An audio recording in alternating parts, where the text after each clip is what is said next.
Começa agora. AEDAS no ar. Olá, você que acompanha o AEDAS no ar, programa da Associação Estadual de Defesa Ambiental e Social de Minas Gerais, AEDAS, que presta assessoria técnica independente aos atingidos e atingidas nas regiões 1 e 2 da Bacia do Paraopeba e Represa de Três Marias. Eu sou Lucas Jerônimo e fico com você nos próximos 20 minutos, trazendo atualizações sobre a reparação integral. Nesta edição, vamos conversar sobre a reparação socioambiental que está prevista no anexo 2 do Acordo Judicial, assinado em 2021 pela Vale, Governo de Minas e instituições de justiça. Quem estará conosco trazendo esse panorama é o Cleiton Silva, técnico da AEDAS, da equipe de marcadores sociais da diferença. Antes de começar o nosso programa, sempre fazemos memória das 272 pessoas que perderam suas vidas naquele dia 25 de janeiro de 2019 e renovamos o nosso desejo de justiça e reparação. Você está ouvindo AEDAS no ar. No programa de hoje, quem nos acompanha é o técnico da AEDAS, Cleiton da Silva, que vai trazer um panorama sobre a reparação socioambiental aqui na nossa região. Olá, Cleiton, seja bem-vindo ao AEDAS no ar. Olá, Lucas, obrigado pelo convite. É um prazer estar aqui hoje falando com as pessoas atingidas. Para começar, queria que você falasse sobre o anexo 2, que trata da reparação socioambiental e está prevista no acordo. Como a parte da reparação socioambiental está planejada? Dentro do acordo, a gente tem o anexo 1, e o anexo 2. O anexo 1 ele trata da reparação socioeconômica e o 2 trata da reparação socioambiental.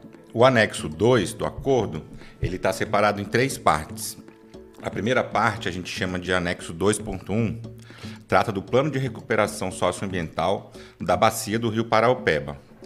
Neste plano, a consultoria Arcades, que é contratada pela Vale, propõe uma diversidade de projetos com o objetivo de mitigar, ou diminuir os danos socioambientais que foram causados pelo rompimento, além de recuperar as áreas que foram degradadas pelo rejeito da barragem, como, por exemplo, o programa de dragagem do Rio Paraopeba e os programas de monitoramento das águas do rio, dos sedimentos e de poços. A segunda parte a gente chama de anexo 2.2. O anexo 2.2 trata das ações de compensação dos danos já conhecidos, ou seja, ele abrange projetos ou programas que diminuem os impactos socioambientais causados pelo rompimento. A gente pode citar como exemplo as obras de saneamento básico universal nos municípios impactados, o programa de controle de doenças em animais domésticos e a lista vermelha, que é uma lista com as espécies de animais silvestres e plantas ameaçados do estado de Minas Gerais. E a última parte do anexo 2 é o anexo 2.3.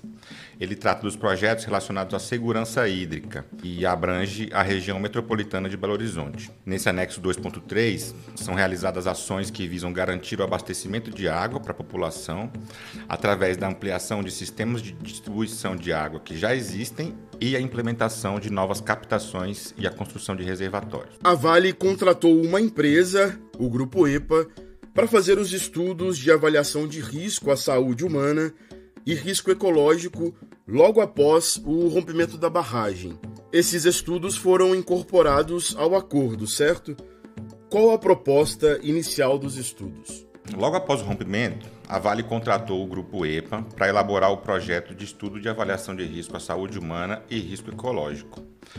Mas com a assinatura do acordo judicial em 2021, a empresa solicitou que a proposta que já havia sido elaborada anteriormente pelo grupo fosse aproveitada para o novo acordo, e as IJs concordaram com esse pedido. Atualmente, com a assinatura do termo de compromisso de 2023, o acompanhamento desses estudos passaram a fazer parte do plano de trabalho do processo. Então, atualmente, a AEDAS não acompanha os estudos, porque não faz parte do escopo do trabalho da ATI, que atualmente trabalha com foco no plano de trabalho do acordo. O objetivo do estudo de avaliação de risco é indicar as áreas contaminadas, as áreas com risco à saúde humana e risco ecológico e as respectivas medidas de intervenção e remediação necessárias, além de apresentar um plano de gestão dos territórios com vistas à reabilitação das áreas contaminadas. O projeto que foi aprovado pelas IJs e pelos comprometentes, ele é dividido em 5 fases. A primeira fase é o levantamento de informações, que faz a coleta de dados sobre saúde e meio ambiente, além das preocupações da comunidade com a saúde. Na fase 2 é feita uma análise mais aprofundada das condições ambientais, incluindo amostragem e monitoramento de água, solo e animais, além de alimentos.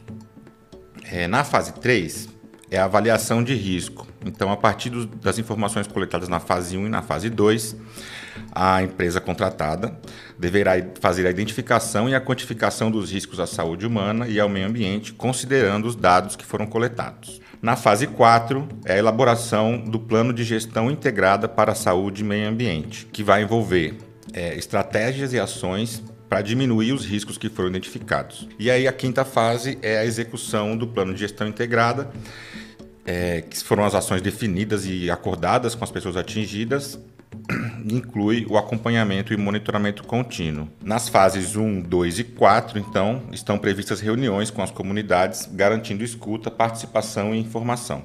Também é importante destacar que esses estudos tinham previsão inicial de serem concluídos ainda esse ano. Bom, agora que já comentamos o que estava previsto, nos conte como, de fato, está caminhando a reparação socioambiental. Hoje existem atrasos de cronograma em praticamente todos os projetos e programas previstos para a recuperação socioambiental do Ribeirão Ferro-Carvão e da bacia do Rio Paraopeba. Alguns dos exemplos que temos conhecimento, devido à nossa participação como ouvintes nas reuniões mensais da EICOM, são o Plano de Recuperação Socioambiental, ou conhecido como Plano Arcades, que é um documento que vem sendo debatido desde 2019 e até o momento não há uma versão definitiva dele. E aí esse programa, ele que vai apresentar o que a Vale deve fazer para recuperar a bacia e o Ribeirão. E até agora a gente não tem uma versão definitiva, 6 anos depois, Um outro projeto que a gente tem acompanhado e que está atrasado é a dragagem do Rio Paraopeba, que envolve a remoção dos rejeitos que foram depositados na calha do rio e o seu devido descarte. O planejamento inicial de conclusão da dragagem dos primeiros 2 quilômetros era até março de 2022 e foi alterado para agosto desse ano, de 2025, com atraso de mais de 3 anos. E aí, hoje em dia, a gente tem uma previsão de que a dragagem no Rio Paraopeba se conclua em dezembro de 2027. Um terceiro exemplo é em relação ao estudo de avaliação de risco à saúde humana. A previsão era de que ele se concluísse esse ano, em 2025. No entanto, a primeira fase, que é o levantamento de demandas das comunidades atingidas, ainda não foi finalizada, está em processo de finalização, ainda para esse mês ou próximo. Além desses atrasos, também existem algumas denúncias e reclamações das pessoas atingidas sobre novos danos que as ações de reparação socioambiental têm provocado. Por exemplo, o excesso de poeira gerado pelos caminhões de abastecimento de água e a disposição dos rejeitos dragados nos depósitos temporários de rejeito. Esses rejeitos ficam próximos às comunidades, então quando bate o vento, o rejeito novamente contamina o ar e coloca as pessoas em risco de exposição. As negativas de abastecimento para pessoas atingidas que moram próximas ao rio e que deveriam ser atendidas pelo programa de abastecimento que está previsto no anexo 2, mas que tenham seus pedidos negados, Então, a Vale não abastece essas pessoas. Além disso, também são frequentes os questionamentos em relação à falta de informação sobre a reparação socioambiental e as atividades que empresas terceirizadas vêm desempenhando nos territórios. Obrigado, Cleiton. Logo mais, seguimos com essa conversa e mais informações sobre esse assunto importante, a reparação socioambiental. Nós vamos para um breve intervalo e já voltamos. Estamos apresentando Aedas no Ar. Voltamos a apresentar Aedas no Ar. Estamos de volta. Eu sou o Lucas Jerônimo e este é o Aedas no Ar, informativo da Assessoria Técnica Independente dos atingidos e atingidas pelo rompimento da barragem da Vale em Brumadinho. No programa de hoje, nós estamos falando sobre a reparação socioambiental na bacia do Rio Paraopeba e represa de Três Marias, hoje com a participação do Cleiton da Silva, que é técnico da equipe da AEDAS de marcadores sociais da diferença. Cleiton, houve diversos relatos das pessoas atingidas criticando a atuação do Grupo EPA.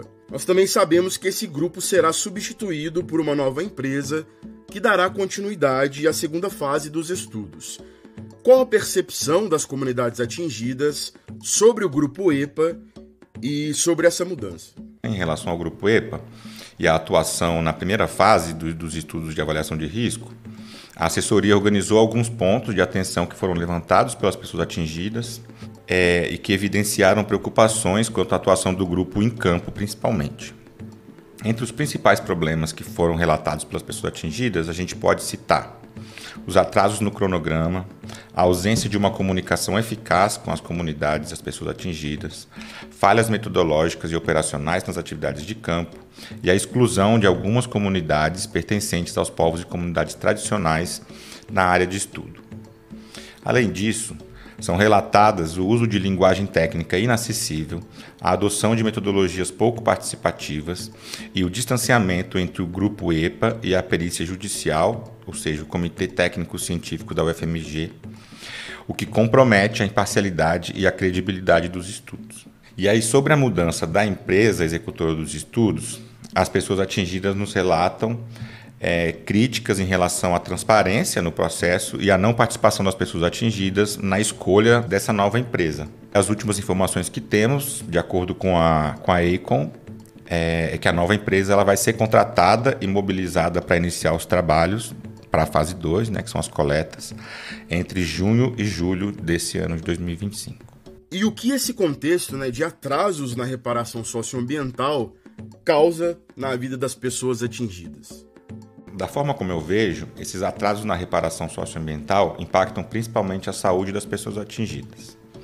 A não retirada dos rejeitos do Ribeirão Ferro Carvão e da calha e leito do Rio Paraopeba gera um risco de exposição a contaminantes que constantemente afetam a saúde mental e física das pessoas atingidas. Por exemplo, a falta de informação sobre a reparação gera um relaxamento em relação às condições ambientais do rio, levando pessoas ao retorno da atividade da pesca, ampliando a exposição direta dessas pessoas aos contaminantes ao longo do rio, que estão ali na lama, na beira do rio, nos peixes e ocasionalmente na água. Outro exemplo que a gente pode citar é a fragilidade do monitoramento da qualidade do ar, que mesmo diante dos resultados de estudos que vêm sendo realizados no território,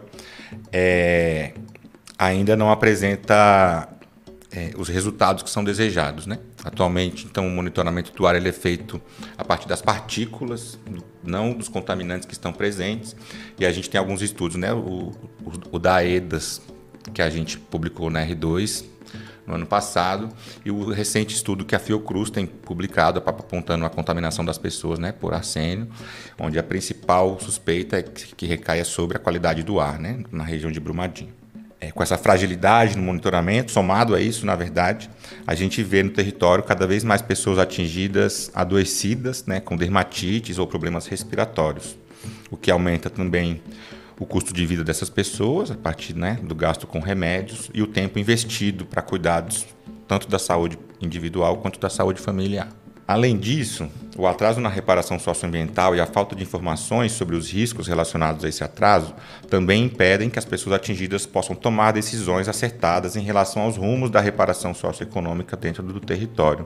Então, essas dúvidas também vão influenciar de como as pessoas vão, por exemplo, aplicar os projetos. Então, vai fazer um projeto de agricultura numa área contaminada, vai usar água da onde? Então, traz esses questionamentos e essas delicadezas em relação à reparação socioeconômica também. Ei, Cleiton, e como a AEDAS atua nas questões socioambientais? De que forma a ATI pode auxiliar as comunidades nesses pontos?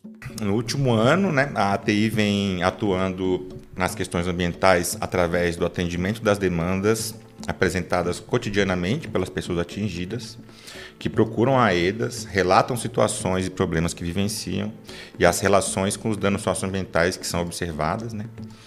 Então, a gente também atua dando apoio às pessoas atingidas no encaminhamento dessas denúncias de reclamações e algumas solicitações também junto a outras instituições, como diálogos em assembleias legislativas ou diálogos com secretarias municipais e estaduais e até mesmo, às vezes, encaminhamentos, né, de situações de saúde ou de meio ambiente junto ao município também.